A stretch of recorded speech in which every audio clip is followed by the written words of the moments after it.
Hello बच्चों, चलिए प्रश्न बढ़ते हैं। निम्नलिखित में से प्रत्येक के लिए उपयुक्त वेन आरेख खींचिए।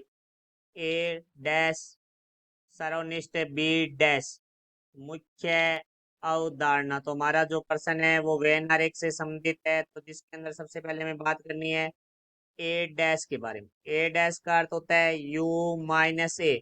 यू में से यदि हम ए के अवयव हटा दें तो हमारे पास शेष अवयव है वो ए डैश के अवयव होते हैं, जिसे बोलते हैं हम ए का पूरक। तो इसी तरह हमारे पास ए सर्वनिष्ठ बी का अर्थ होता है हमारे पास ए और बी के उपनिष्ठ अवयव। तो यहाँ से देखो, अब इसके लिए हम वेन आरेख बनाते हैं। तो अब देखो, ये जो हमारा आयताकार भाग है वो हमारा यू होता है।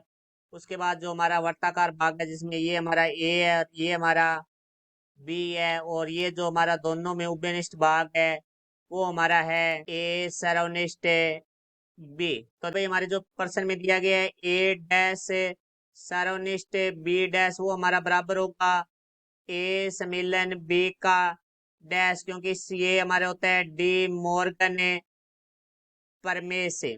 तो देखो भाई, यहाँ से अब हमारे पास आ गया है ए सम्मिलन बी डैश। तो किसी भी चीज का डैश है वो हम यू में से माइनस करेंगे। देखो ये आ जाएगा यू माइनस ए सम्मिलन बी। तो हमारा ए डैश सर्वनिष्ठ बी डैश है वो होगा यू माइनस ए सम्मिलन बी।